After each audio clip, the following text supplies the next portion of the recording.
Welcome to another Keelhauled podcast. I'm your host, CaptainLogun, and we've got a lot of Sea of Thieves news to cover today, so tie yourselves to the mast and hold fast. Ahoy there, pirates. I hope you had yourselves a good week and a good weekend. I know I did. This week, we have a ton to talk about the new announced update coming, Ashes of Wind, as well as hit registration accessibility, streamers strife, all that and more in this week's episode of Keelhauled Podcast. First up on today's docket, we got our new Sea of Thieves news video this week where we found out about the next update coming this Wednesday, and that's going to be Ashen Winds. So we heard from Joe, Andy, and James to talk about some of the different topics that they wanted to make sure were covered before this update comes out. Now, we don't know a lot about this update. I'm assuming that based on some of the stuff that Andy talked about, that we're going to be dealing with Ashen Lords and probably some fire, probably for sure, definitely fire, but I'll get into that later.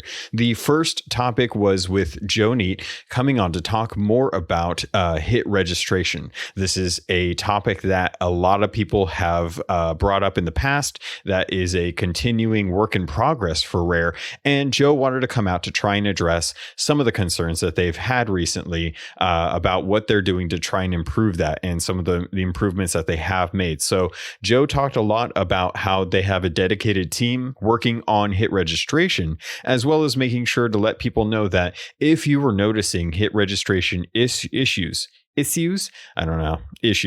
make sure you reach out to Sea of Thieves support on Twitter or go to seaofthieves.com. I'm going to see if I can drudge up the actual support ticket URL so I can toss that into the show notes for you.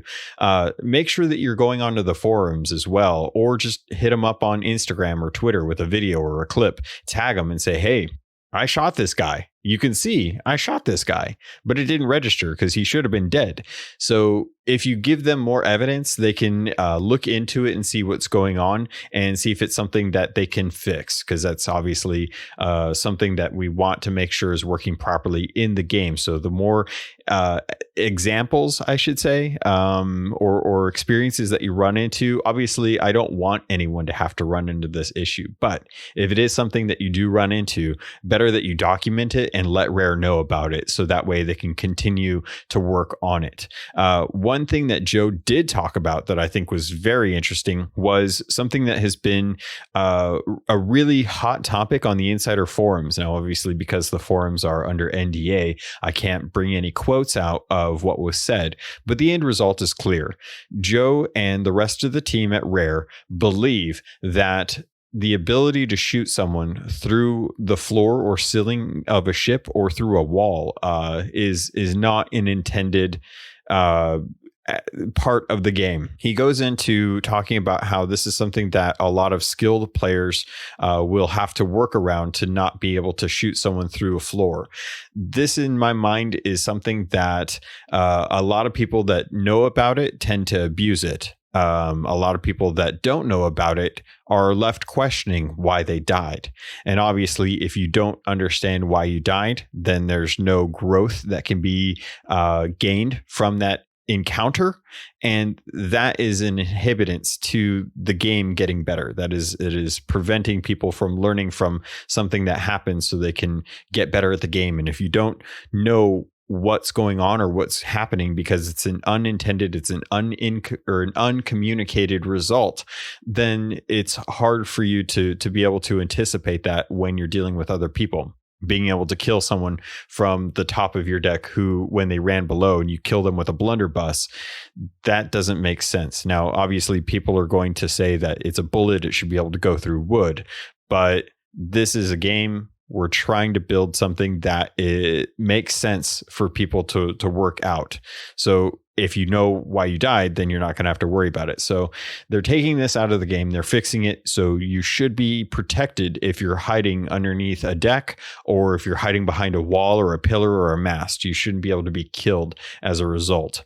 If you are, again, this kind of goes back to that hit registration thing that I just said. Make sure that you document that. Make sure that you are letting Rare know about that, because it's important that they see this so they can continue to work on this system, because it's the main way that we kill people outside of swords or bombs. I don't get too many people that get killed off of cannons, but it's definitely still a thing. Needless to say, guns are a very integral part of the PvP aspect of the game. I want it to be in the best state possible so that it's very reliable, so that if I kill someone, I know I killed them and it wasn't just a hiccup with the game, or I don't run out of ammo because for whatever reason they were on a ladder and the amount of times that I shot them on the ladder didn't register the actual hit. So it's going to improve PvP. It's going to help inform people about why they died, as opposed to just not knowing, because for the moment when you kill someone, you now have the ghost. So you can actually see if someone was behind you, if say they blundered you from behind. Now, if they were above deck and they blundered you and you died, you can see your ghost go up. There's no one around you. You're trying to figure out like what's going on. Not intended. So Rare's taking that out. And this was something that was a lot of people were arguing about, because they liked being able to do this. I'm sorry. That's too bad. You're just going to have to live with it like the rest of us who didn't abuse it. So I have an interview lined up. I got to talk to Chris Marlowe. I need to edit it. I've been very busy lately. Unfortunately, work's been pretty hectic, and the time that I have spent on other stuff I've been doing with community members. So I haven't had a lot of free time to sit down and edit together an interview where I knew I wasn't going to get it out. I've been effectively trying to do 2 episodes a week, so it's kind of tough. But when I get that actually edited, if that gets approved, there's some good commentary about the line being drawn between what is considered an exploit by Rare and what is considered good to go as far as like an unintended consequence of programming. So say like wall banging, for what it is, not going to be something they want to do. Sword lunges, however, they're okay with. So it's or sword lunge jumping, I should say, for those that aren't aware. If you hold block and then you hold down the lunge for your sword and jump at the end of the lunge, you can actually launch yourself pretty far forward. That's something that a lot of people know about, but if you just started, maybe you didn't. So hopefully that helps you. It also goes in line with the double dig. So say like you can't animation cancel by stowing and equipping your shovel while you're digging. You can double tap B or X, depending on, or B if you're on controller, X if you're on keyboard, and you can cancel the animation for digging, effectively allowing you to double dig or dig at twice the speed. So things like that. It just depends. Rare's analyzing each one on a case-by-case basis to see whether or not they think it's intended and if it's fair. And if it's fair, then they're going to let it go. If it's not fair, then they want to make sure that they fix that. So it's nice to see that Rare is still putting a lot of effort into making sure that things like these get addressed on a case-by-case basis. Loot sprinting is another one that I would like them to maybe take another look at, because it seems like they're okay with it. But it's one of those things, like I see that as something that frees a person from being able to attack. When you're holding a piece of, or when you're holding loot, you generally are not able to drop your well, I don't want to get into that because it's going to have arguments, but essentially I don't like the fact that you can loot sprint stuff. A lot of people do it. I understand it's not something that's easy for everyone, so I would rather it not be in the game, but that's just my opinion. Moving on. I did want to address the next item on the docket, but after that, we're actually before that, I'm going to take a quick little break to drink some coffee, have a little bit of mint chocolate chip ice cream, and I'll be right back. Alrighty, next item on the, oh man, I gotta say, mint chocolate chip ice cream is amazing. I kept looking at it getting all melty and I just felt bad, so I just had to have some. But anyway, on to the next topic for this week's episode. We found out that Ashen Winds is the next Sea of Thieves update that is coming this Wednesday. I would imagine we are on that natural cadence of content coming out on Wednesdays on the second or third week. It could be argued whether or not this is the second or third week, or the third or fourth week, I guess, of July, but for whatever it's worth, we're going to be getting Ashen Winds, and it looks like now. I don't know. We have to wait and see if it's confirmed. But this last update has been all about Captain Flameheart using the Sea of Damned to summon fleets into our world. It looks like this was biding time for him to finish creating Ashen Lords.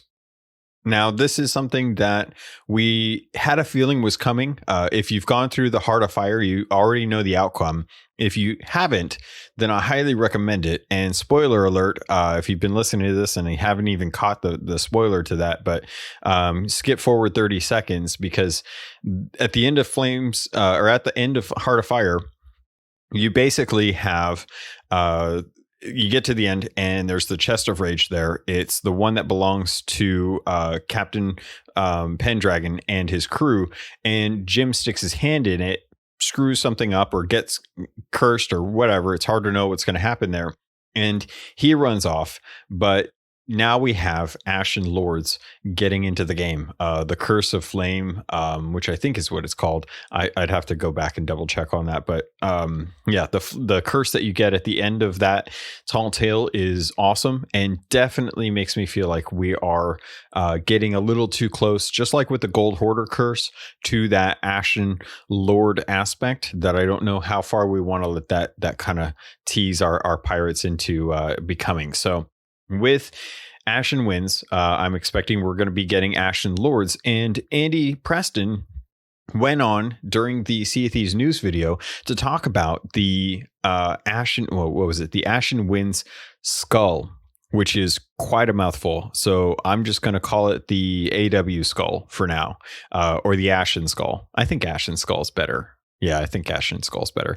So we'll go with Ashen skull. This thing is insane because it's the first time I think, I'm gonna check myself on that. I'm not gonna say the first time, but this is the first skull that you can sell that depletes in value based on how power hungry you are. So if you haven't seen the video, I would highly recommend it. It's pretty quick, and they show you the Ashen skull being a flamethrower, which is kind of crazy. It's an actual flamethrower. So if you went and did Heart of Fire, you saw the flame jets.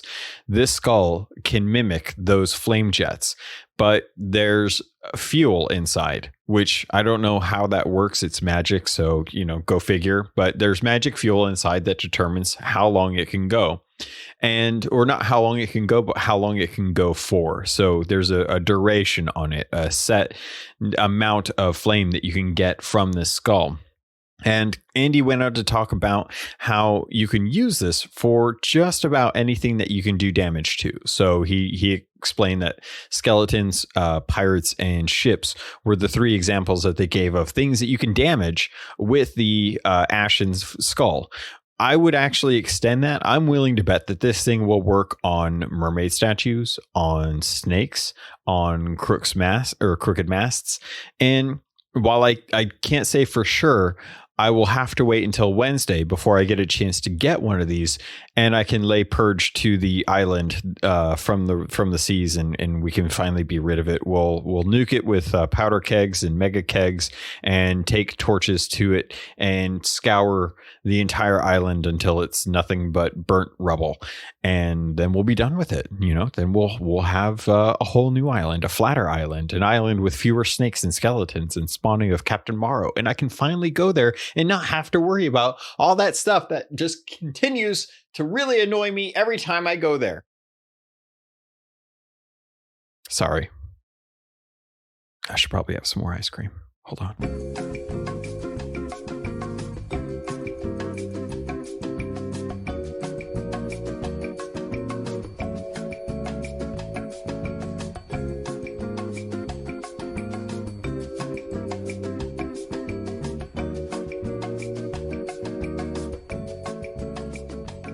Okay, I'm really excited about using flamethrowers on other people as well as other things in Sea of Thieves that I'm really... Okay, So apparently, the more you use this, the less value it has, which is kind of an interesting take on an item.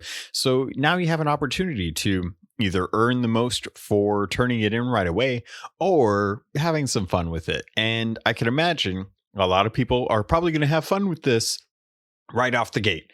So we're probably not going to get the most value from it right from the get go. A lot of people are going to accidentally probably let it go. And I wonder if there's going to be a way that flame is, or that flame heart, that's not what I wanted to say.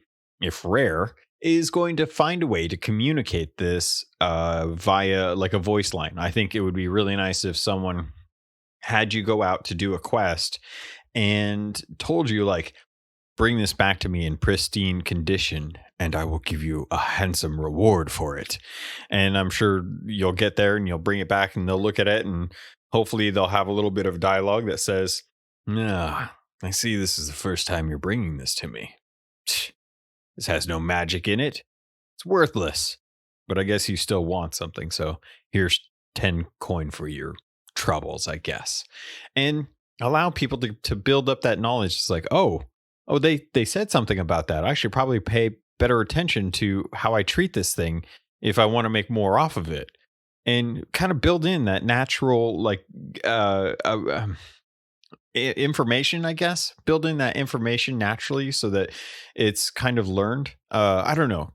Maybe I'm just kind of on a kick about playing games recently that don't communicate information at all and have no clue how these actually go, and finding out from other people who've just been playing the game for a long time to tell me these things so that I don't waste 3 years of my life spending money on Destiny 2 only to just now find out how to play it. That's another story. So this is going to be the reward for killing Ashen Lords, or what I assume will be Ashen Lords in the update. And as we get closer and closer, I'm interested to find out if you all plan on actually using this thing, or if you plan on turning it in for more gold. Like, is gold a thing that you are worried about right now? And do you care if you're going to have this turned in for a certain amount or a little bit of amount? I also want to know what the bounty on this is going to, or the bounty? I don't know if that's the right word I'm looking for, but if the value for this is going to be better based on like a level 5 Order of Souls or a level 5 Reapers when you use the emissary system. And that kind of brings me to the next topic, which is actually some feedback from you guys. So I reached out to you guys, and I'm going to hold off on the rest of the video for now because I wanted to actually dive into this with the feedback that I got from last week's episode. And thanks to those that reached out to me, I'm going to read some of the feedback that I got for the last question, which kind of dealt with emissaries in general. A lot of people kind of talked about, so I asked basically, are you still using them? Do you like them? What about dailies? What about events? Things like that. So Mina Ferry reached out and she said that she listened to last week's episode, and her thoughts on emissaries, dailies, and events. Emissaries, I only really get to work on them at the weekend. I've managed to be in the top section for most of it the last few times. We'll see if I've managed it this time as we get closer to the time where it actually resets. Dailies, I don't look at these. I don't know what they are. This is mostly because I miss most of them, so I've decided not to bother with them. If I get one, the rare time I do manage to sail, it's an added bonus. And events, I did manage to get the things done last month. I ignored the shark one due to a lack of time. I don't even know what was involved with it. Hopefully, I'll be able to do more things at a later date, but it'll at least be a month before I have some extra free time. And I think that's okay, honestly, because as I think about it, the events, they're nice if they have them. If they have a cosmetic, that's even better incentive to do them. But if you miss them, then it's not the worst thing in the world because they're just kind of a way to earn a little bit more gold. And thinking about it from that perspective actually made me feel a bit better about people having them or not having them or not caring about them. But it's kind of nice that they have them at least. Flaco wrote in over at the Keelhauled Discord, which, by the way, guys, if you haven't joined the Keelhauled Discord, I love it there. It's my favorite Discord, definitely. And that's not just because I'm the owner, but because of the people that are there and the conversations that are had. We've had a lot of good I can't talk right now. We've had a lot of really good conversations lately about a lot of things going on in the community, which I'll touch on a little bit later in the episode. But it's nice to have a place where everyone can kind of drop in, pick up Pirates for Sailing, talk about other games as well. There's been a lot of discussion going on about Series X and what's going to happen with that, and different Nintendo games like Paper Mario, things like that. So definitely, in the show notes, you're going to find links to the Discord. I would highly recommend you all join up and spend some time there. Get social, especially if you want pirates to sail around with. There's good folks in there. But getting back to the feedback, Flacco wrote in, says, I'm just going to say my piece about emissaries. I love them. I love to get a galley with my crew and do an Ashen Athena with Athena emissary and make 17K on the chest alone. We tried to do one on Tuesday, but didn't get the double money, which was weird. We also did one on a Thursday, and it must have been the gold rush because the chest gave us 26K. I didn't know it went for that much. That's awesome. That's basically a Reaper's chest right there. That 20, because I think it's only 20K right now. It could be 20, 25. I can't quite remember for some reason. And just today, I did a ghost ship battle with Order of Souls emissary and hit grade 5 and would have done the voyage, but had to go. That turned out a little long, and I kind of went into events, but I love the emissaries, and events are something I'd rather have them. Oh, wait. But I love emissaries, and events are something I'd rather have them not do. I think new players need to learn about emissaries, though, because that's a bit of a loss there. So essentially kind of on the same page. Events, take it or leave it. Emissaries, awesome. And I think I just want people to have more incentive outside of gold and reputation to do emissaries. I think once people hit max rep and have a ton of gold, emissaries will need another stimulus to try and garner people's attention, to try and get them involved in it. So hopefully that's something that will come in the future. It's hard to know. But one thing I did see in the Discord was we kind of made a quick game for the Kings of the Fish Discord, or Kings of the Fish tournament. Or not, we didn't make an event. We got a team of us who are looking to join up on the next King of Fish event. So I'm gonna dive into that when I get a chance, because I love that. It was a really good time, and I think a lot of people really should give it a chance to take a look at what's going on with that, because it was just, it's a weird thing, but for some reason I actually really liked it. So yeah, I'm trying to think of any of the, no, I think that was the feedback that I got. So I'm going to leave it there and take a quick break, eat some more ice cream, and I will be right back with the rest of the video.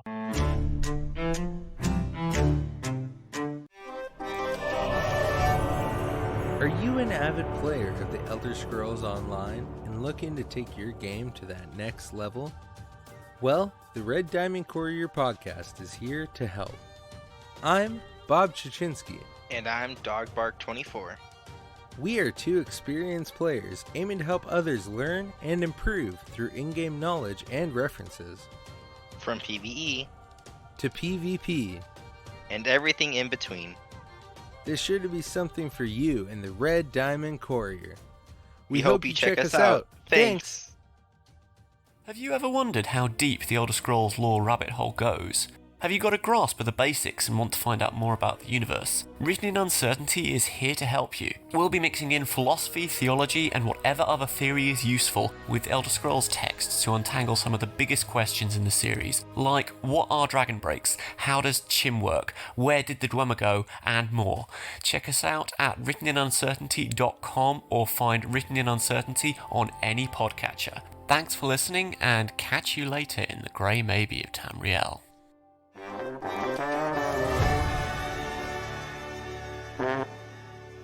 All right, pirates. So the last thing that was brought up on the video deals with accessibility, something I touched on in last week's episode. And we got some good news for those looking to have some more expanded features geared towards accessibility. And I pinged James about this on Twitter after this video came out and wanted him to listen to this last week's episode where we touched on some of the conversation points that I and Sightless Combat had about what would make it easier for him to play, because it's a big thing that I'm kind of pushing, is to have people with visual impairment to be able to play the game easier. And I think some of the things that are coming out this week might actually help out with that. So one thing that is coming is to be able to have one-handed ability to play with a controller. So you can choose the left or right stick in the accessibility options to make it so that you can play with the left or the right hand. I think that's going to help out with some things. I'm really curious to know how in the Keelhauled community, we have the lady Ursula, or lovely lady Ursula, and she's a real gem. And she plays with one hand due to medical conditions, which I will not talk about on here because it's not my place. But I did want to see her feedback after this update comes out. I'd love to hear from her if she wants to try it, and to give a little bit of insight as to how it feels, what could be fixed, does it work for her, things like that, to kind of see like if it's feasible and feels comfortable to be able to play that way.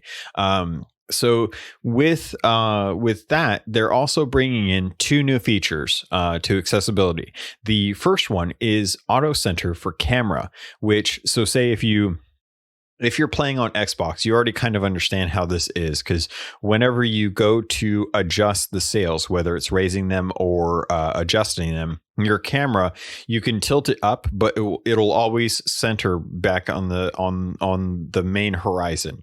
And that is now a feature that is going to be turned on in accessibilities if you'd like. It's not something that's default, but it will be something that you can turn on. So say if you rotate your joystick up, it will always pop back down to the base line sight. I don't know how to say that.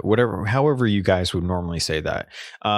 So having you be able to have that set on the 0 horizon will hopefully make it easier to grab things. So say you're walking and you hit the right joystick, or you hit the joystick and you look up and you're hoping that you can grab a cannon or grab an anchor or grab an item from someone else or pick up a piece of treasure.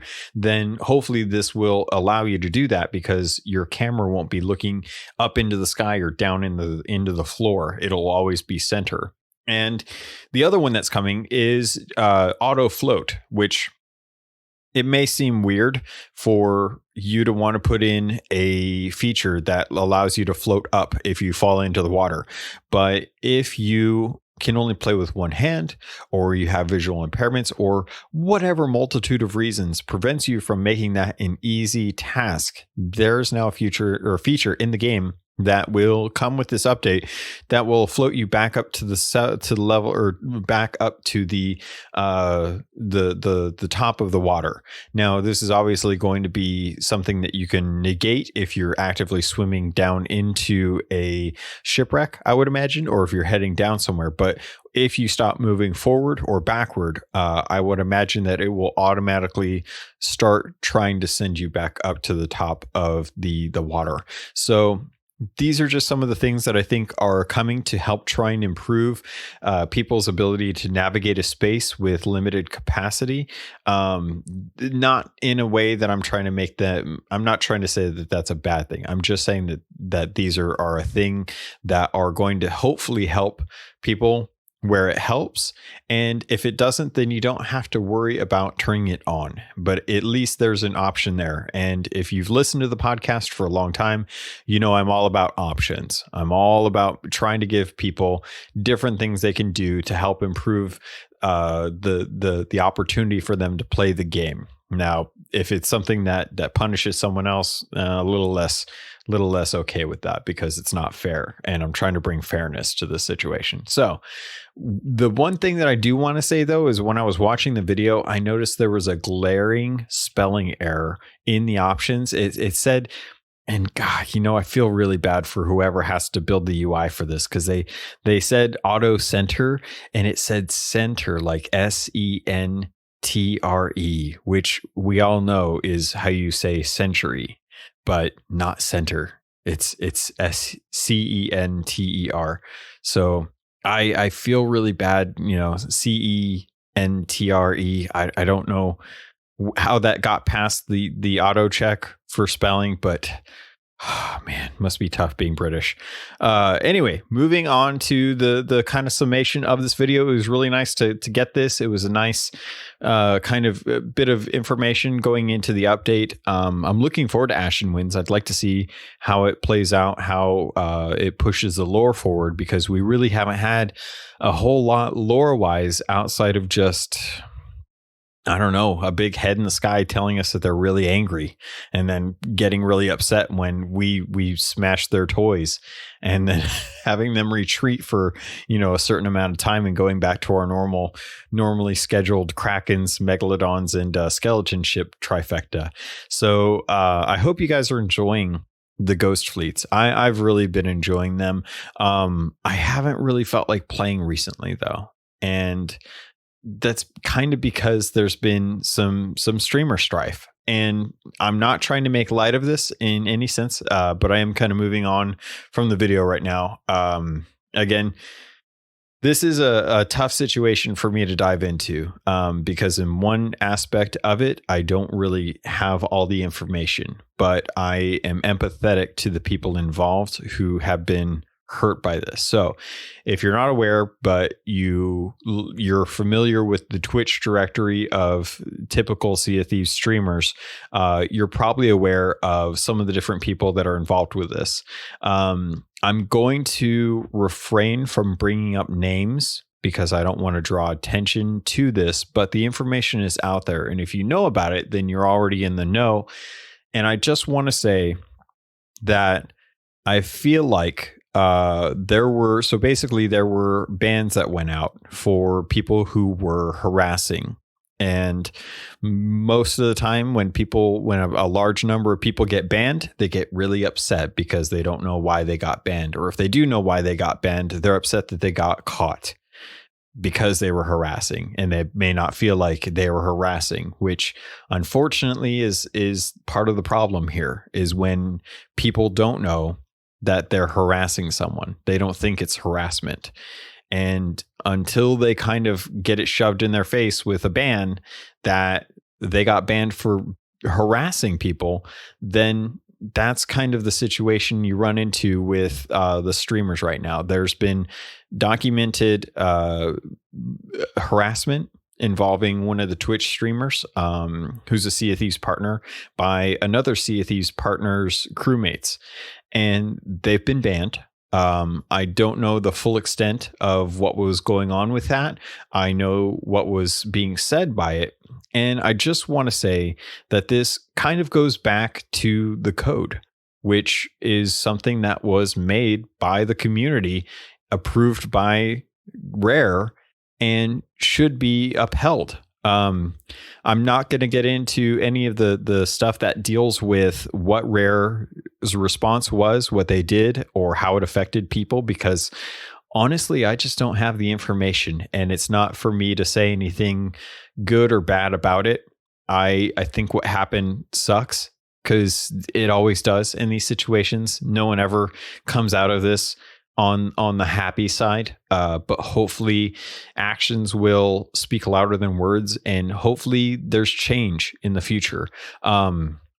To those that were involved with people harassing others, you're probably not listening to this podcast, but if you are, I would ask you to please take a long, hard look at the people that you have around you, because I believe the saying goes, and I'm paraphrasing at best, but I'm pretty sure it goes something to the effect of, you get the community you deserve. And I've been very fortunate that the people that follow me, the people that surround me and are in my community, are much higher caliber than I am. And I could not ask for a better community in the Keelhauled community. I love you guys. I really do. But that being said, that I don't think that everyone who has the community that they have is really taking a good hard look at how they are representing themselves. There is a very good reason why I try to make this podcast as family friendly as possible. And it's not because I think kids are listening to this. It's because I think parents are listening to this with kids around. And I do want to try and make content that is something that can be listened to on a speaker when people won't have to sit there and worry, is something going to be said that is going to impact how my kids act, or how their kids act. I don't have kids. I have cats, and they act regardless of what I do. So it doesn't matter how I influence them. But with your community, if you're streaming on Twitch, I do want to say that a lot of folks have moved over from Mixer, and one of the things that was recently added to the terms of service in the legal agreement that you have when you start up a Twitch channel is they ask you to basically govern your community. You should be making a good example. And you should be following the community guidelines to not have things like harassment by yourself or harassment by your community. Now, a lot of people are going to say, well, how am I supposed to control my community? Well, you control them by being an influence, by being a positive role model. That's the whole basis for the Xbox Ambassador program that I was talking about last week, which I still press on you. Head over to Xbox Ambassadors. It's free to sign up. You don't have to be a content creator. You just have to be a beacon out there for people to see and say like, oh, that person's a good person and they're an Xbox Ambassador. Obviously, they're trying to make the gaming community a better place with less toxicity. And honestly, I'm cool with that. If you feel like, telling people to do such and such, or, get bent, whatever you want to say, that, obviously I'm not going to repeat on this podcast, but I'm sure you can come up with a couple things in your mind that people probably would take offense to. So if you're one of the people that are doing that, like, that is not what you should be doing. Like, that's not, you're not impacting anyone. You're not sticking it to them. You're just saying words, and it probably doesn't affect them one way or the other, but they have every reason to report you for being toxic. So I don't get how people can throw away an account that you spent money on. Like, I spend money. I can't imagine if I lost my Blizzard account, if I lost all the games and the time that I spent on all those all those games on that account. I can't imagine how bad I would feel for wasting that money, for just tossing it out like it's no big deal. And similarly with Microsoft, like, I can't imagine losing my Microsoft account and feeling like an idiot, or my Steam account for feeling like an idiot for spending all that money just to have it banned because I wanted to get to the last word on someone on a multiplayer game who I have no clue who they are, but I wanted to say something that stuck it to him, like, I showed you, I told you to get bent, and you went off to the ferry, and I lost my account because I couldn't control my emotions. And I'm not saying you should control your emotions, but I'm saying that you should have a little more consideration, a little more empathy, a little less sociopath in your system when you go log online to a multiplayer game, because you don't know who you're going to come across on the seas. And I definitely felt a little bad when I sunk that dad and son sloop when I was sailing with Thor von Blitz. I wanted those. God, man. Yeah. I wanted the I can't think of what they're called. What are those screecher balls called from Flameheart's thing? The big screamy ones, the howlers. I don't know. I call them howlers in my head. I don't know what they're called, but yeah. Anytime I get some of those, I want to go shoot some ship. It doesn't matter what ship it is. I'm sorry, but I just want to shoot the ship because I want the credit. And Rare's the one that made me want to get the credit, so I apologize in advance. But getting down to it, everything that happened has really put me in a rough mood for Sea of Thieves. I really haven't wanted to play it for the first time, and that sucks. It really does. It really sucks because I don't feel like what happened was resolved in the way that one party wanted it to be resolved in. And that's a bummer because if what happened with the bans and that didn't impact anything, nothing changed, everyone just made a new alt account and started sailing again, then what good was the ban? Because it didn't actually do the thing that it was meant to do, which was to get that person out of the community and off the game. So if they're able to still play the game, then their toxicity is still left unchecked until more evidence is captured and presented to have banned.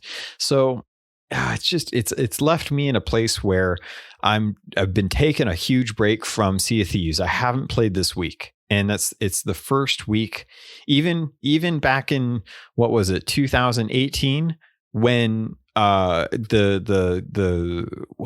gunpowder keg skeleton event was going in July, and I just moved and I didn't have internet for 11 days, and I hated life because I was literally tethering my phone to my computer so that I could try and get some of the skeleton combinations done back when they were time limited and you couldn't do anything about not earning them afterwards. Like, this is the first week I haven't played Sea of Thieves all week. And maybe I did play a little bit. I think it was on Insiders. I don't really count that, though. I haven't gone sailing with anyone all week, and it's felt bad. I've been playing other games, which is nice, but when something like this hits me so hard because I feel so close to the devs, and I'm looking at them as friends and wondering, like, what's going on? Like, why isn't this getting fixed the way it should get fixed, or the way I think it should get fixed? And I look at my friends who are streamers and I'm like, you don't deserve this. You shouldn't have to deal with this. You shouldn't have to put up with this. And I can't believe that you're the one that has to come out to show the community, like, this isn't cool. So it's been rough. I've talked to a lot of people over the last week to try and kind of get their gauge on it, and they've got my gauge on it, and I've had some good conversations with friends, and a lot of us have kind of come to the conclusion that we're just not in the mood to play Sea of Thieves because of all of this, and it sucks. So I'm hoping that with Ashen Winds, I'll be able to take a moment to kind of remember that I love the game. I love the devs. I love the streamers that I spend time with, and I want to enjoy the game. And I hope that the people that are rating the streamer that came out about the harassment, I hope that they go away. I hope they leave them alone. I hope that they're able to enjoy their life without fearing that they're going to get doxxed. Like, seriously, people, you got too much time on your hands if that's what you're doing. And the funny thing is I don't really need to really talk about this on this podcast, because I honestly don't think that any of those people are actually listening to this. And if you are, please delete this episode and unsubscribe, because not cool. Like, not cool. You think you're cool? It's not cool. Sorry. I don't know what to tell you other than it's not cool. Stop it. So I'm hoping with Ashen Winds, I'll get back on the horse. Not the horse. I'll get back on the ship. I guess that's a better analogy. I'll get back on the ship. I'll get out there. I'll have some fun. I want to spend some time with the community members. I had a member of ours drop into the Discord and reach out to me, and Grumpy Monkey, or I think it's Monkey. I don't know. Monke. It sounds like grumpy Monkey to me. I think it's funny that way. But anyway, he reached out to me and wanted to get a chance to actually play with him and his brothers. I'm hoping to get a chance to do that. Unfortunately, this weekend I had already made a promise to Kylia that I'd play some Destiny 2, because she's the one that's kind of been escorting me through explaining how the game is played. So I'm hoping to get a chance to play with some of the folks from the Keelhauled community for this update, because I'm looking forward to it. I want to know what the Rare or what Rare has done to kind of introduce some of the lore that's coming out with this. But this isn't even the main thing that I wanted to. Well, it is kind of the main thing that I wanted to get into, but I've already talked a lot about this already. So I'm going to cut it off here. Have some more. Oh God, it's so melted. I got to finish this ice cream. I'll be right back. Back in the wider world, Sea Dog Vice Leader Amaranta was deeply in love with Lady Juliana.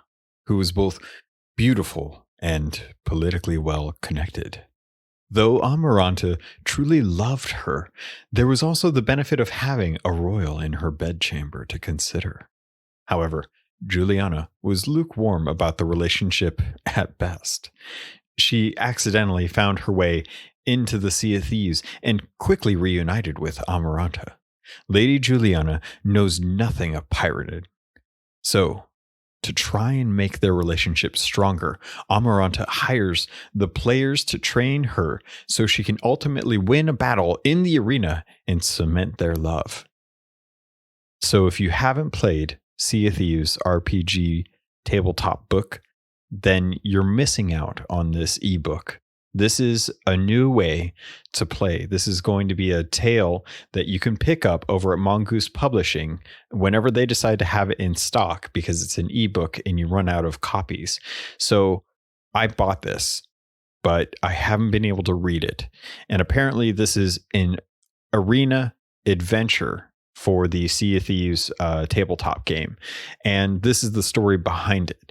And I wanted to read this to you because I'm really interested in the lore behind this. Because as you know, Amaranta is someone who has been of particular interest during the time that we were trying to uncover the masked stranger, as we were trying to find out who she was and Wanda she came from. So I'm interested for this for two reasons. One, this is the second homosexual relationship that we have in the Sea of Thieves lore.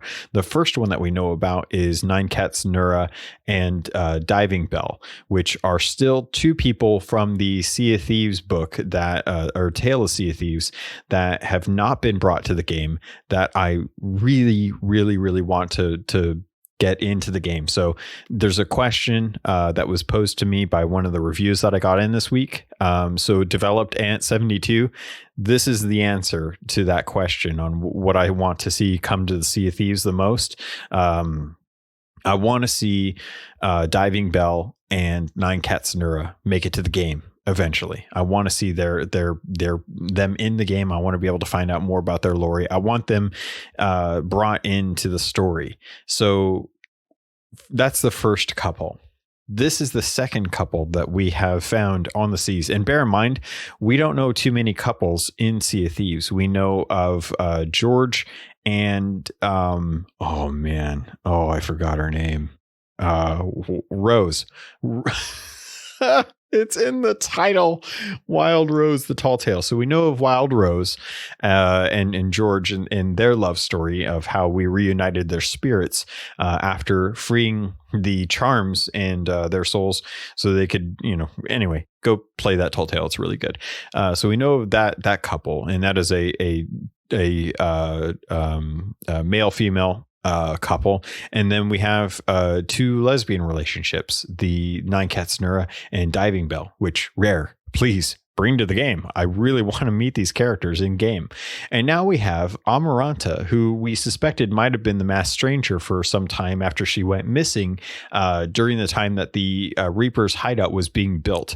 And her mole matched up with the mole on the mask, which I still want to get into about that. But anyway, so she is now in love with Lady Juliana, who is a completely new character to the Sea of Thieves lore. And we have no clue who she is, but I really want to know about her being politically connected, because her being politically connected might be a way for us to understand some of the trade agreements for the Grand Maritime Union, who could possibly has finally been mentioned in game. So we know that the Grand Maritime Union is something that Mike Chapman does want to bring into Sea of Thieves at some point, and they are the original trade faction that was ruling outside of the Sea of Thieves compared to the Merchant Alliance. In fact, the Merchant Alliance was crafted as a result of the opposition for the Grand Maritime Union when Merchant Molly, I think it was Molly, who came in the comics. There's actually a really nice comic that dives into the actual creation of the trade companies. And actually, I won't have time to dive into it this week, but there's a really nice kind of breakdown of the Order of Souls on the website. I'll see if I can grab the link and toss it in there. If you want to read through the history of the Order of Souls in the Sea of Thieves, Rare actually put out a spotlight on the trade company for Order of Souls. It lists all the different Order of Souls vendors on all of the different outposts. It was kind of nice to see. But anyway, getting back to what I was talking about. So if Lady Juliana is royalty, which is implied by lady or being a lady, married to a duke, or I don't know how that loyalty or royalty stuff works. So I have a democracy, and I'm not going to get into it. I'm too ignorant to get into it. Let me just say that. So Lady Juliana is a new character. She's politically well connected and having it even said royal in the bedchamber, which that's probably the best way you could possibly state that kind of relationship for that. So I do appreciate that.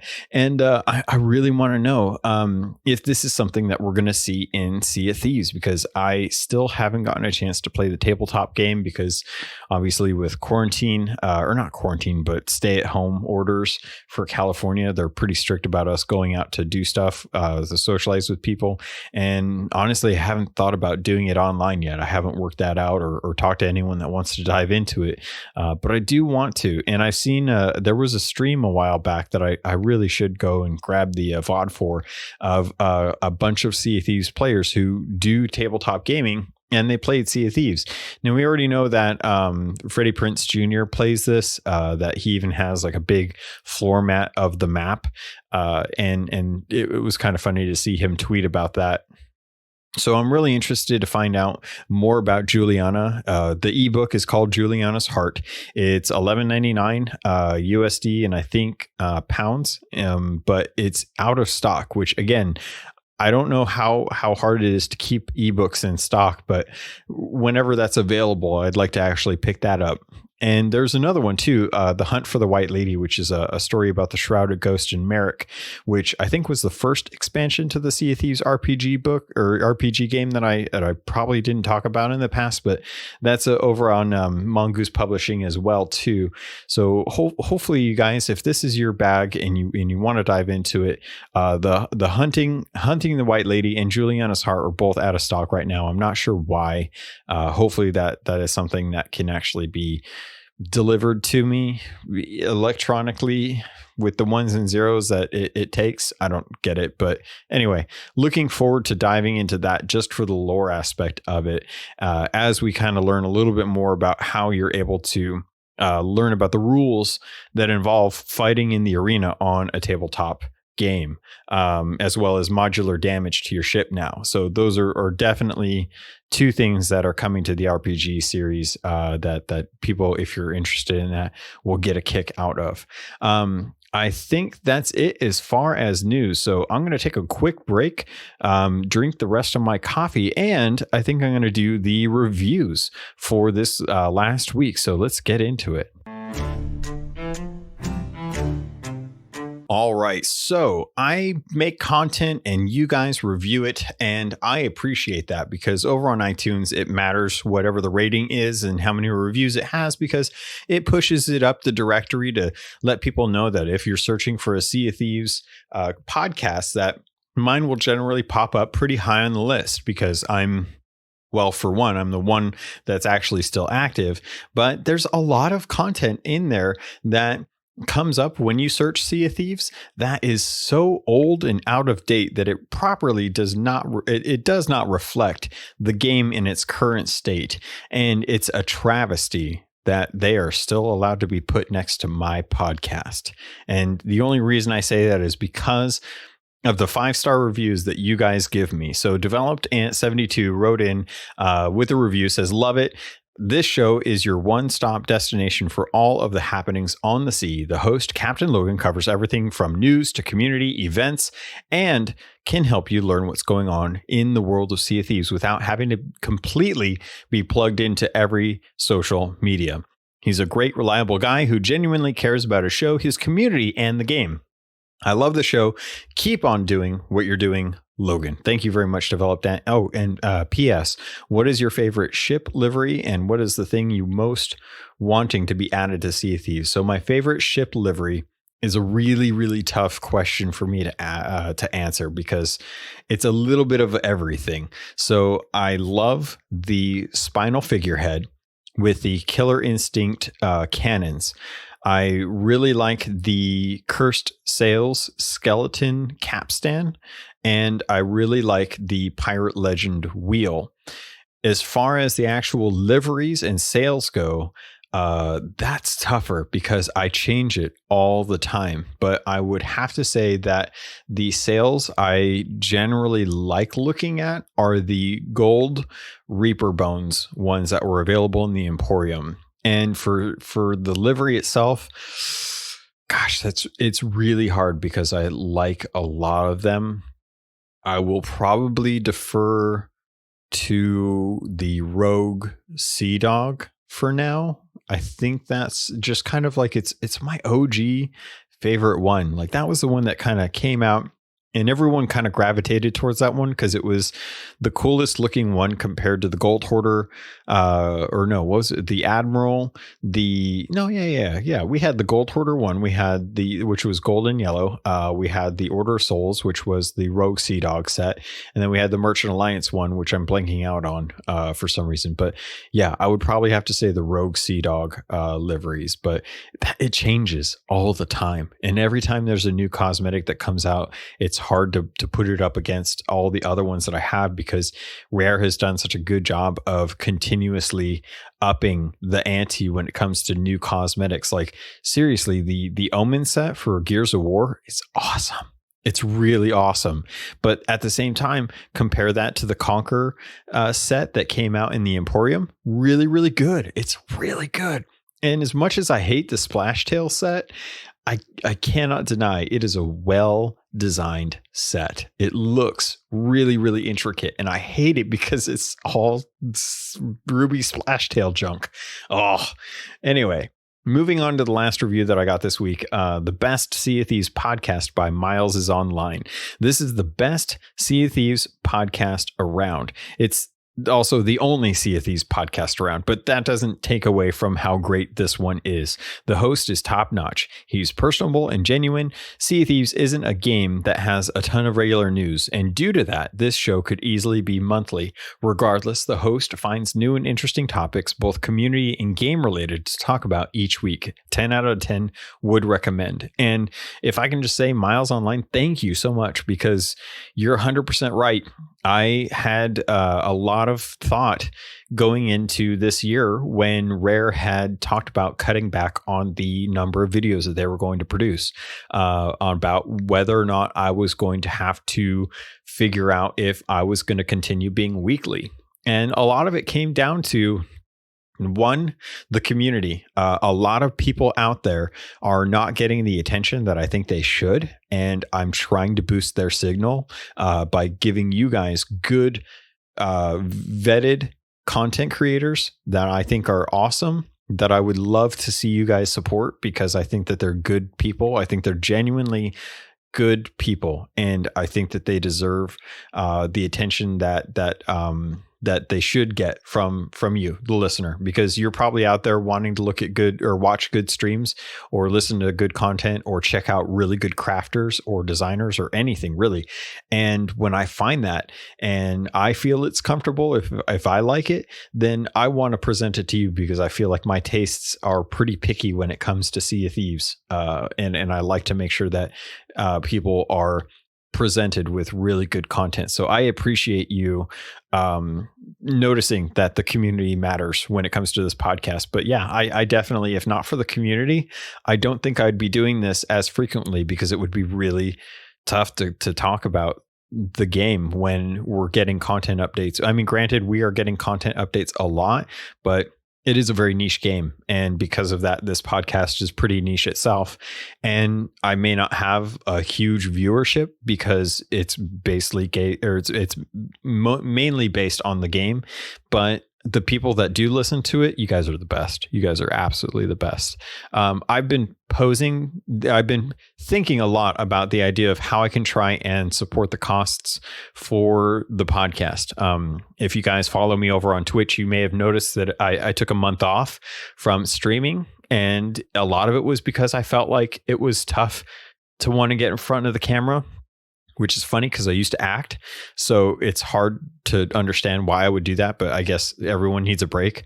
And I started streaming Ghost of Tsushima because that came out, and I've been really enjoying that. By the way, if you guys have a PlayStation and you like samurai movies and you want to play a samurai game, it's a pretty good game. I'm not going to lie.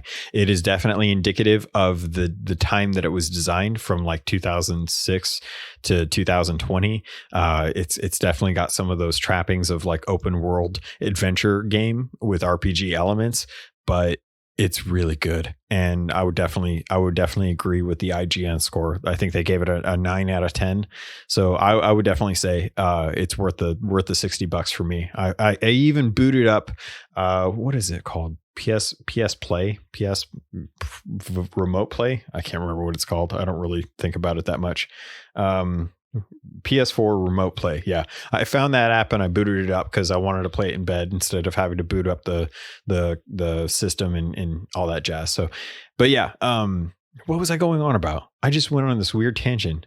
Streaming. I was talking about streaming. So yeah, I've been streaming that. When Ashen Winds comes back, I'll probably be jumping on that. But to get to the point that I was making about all of this, I've been thinking about starting up a Patreon, and the only reason I even kind of question the idea is because of how much it costs for the software that I use each month, with the Adobe programs that I use to kind of piece this all together, as well as the time investment that I make each week for the content. So I've been thinking about doing that. The biggest problem that I run into is trying to find time to build bonuses for different tiers, and if that's even something you guys would want. So I kind of want to leave it up to you guys. Do you like the idea of having a Patreon? Do you think a Patreon for this show is something that you would like to support? If it is, let me know. And if you can think of like bonuses that you would like from me, give me ideas, because I want to do something that I think you guys would actually want to do. So the more I think about it, the more I want to pose it to you. What would you want from a Patreon from me that I would be able to try and present for you, if that's something that you want? And if not, don't even worry about it. Forget we even talked about this, because it's not that big of a deal. I can live with making this however I make it, and just trying to get you guys some content out there. I will say that I have really enjoyed the Robots Radio podcasts that I've been listening to from that network.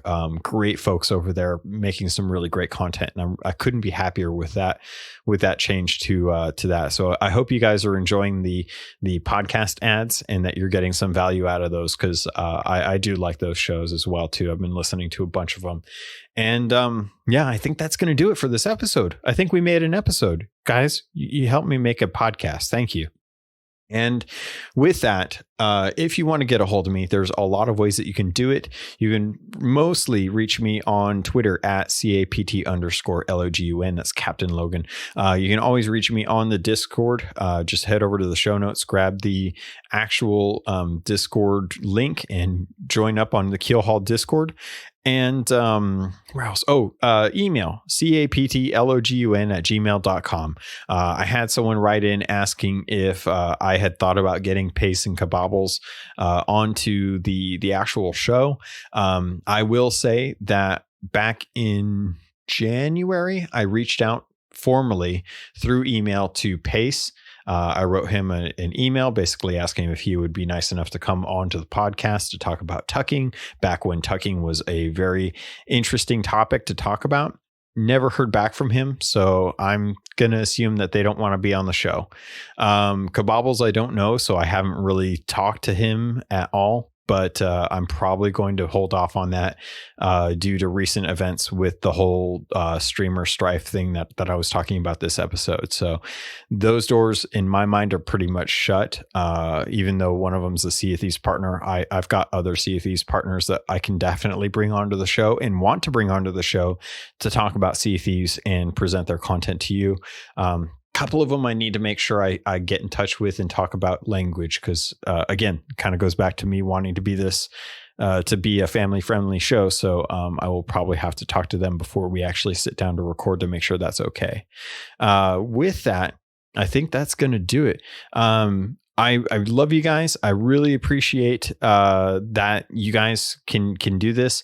Actually, before I go, you guys are never going to believe this, but I just found out just now, literally just now, that I actually got put into the pool for Loot Crate. So you guys know I've had some issues with Loot Crate in the past. We dealt with the whole Sea of Thieves thing when they were offering the book stand, or no, what is it? Bookends? Yeah, the skeleton galleon getting attacked by the Kraken bookends back in July of 2019, and it took 2 months for them to get us our crates, and that was because they were filing for bankruptcy protection, and then they got bought out by a new company. So the new company are out there, and because of the Robots Radio podcast network, I've been put into that actual pool of people who can actually get loot crates to get a discount. So if you guys want to subscribe to Loot Crate, it's a monthly gamer subscription for geeks and gamers. You can do that by clicking the link in the show notes and using the code RobotsRadio at checkout. So it's really awesome that if you guys want to do this for me, if you guys want to support me personally, you will help me do that if you go into the show notes, click the link, and use the code RobotsRadio. If you don't use the link that I give you, I won't get credit for any of the sale. Like, it won't help me at all. But just using the link in the show notes and the checkout code, those two things will get you a good discount on Loot Crate. So if you try it, let me know how you do it. I literally just got this information, so I will be going there and actually checking it out. The way I get credit is because the link itself has Keelhauled in the URL, so that's how they'll know that I actually did it. So yeah, that's important. But anyway, sorry, I'm really excited. I have my first I have my first sponsor link, and I didn't even realize it. And it's at the end of the episode, which is going to do me great come up, and I don't know what that's going to do for me. But anyway, I got to end this episode because I still have to edit it and get it out to you folks. So I'm really happy about this. I love you guys, and I'll look forward to sailing with you on the Sea of Thieves.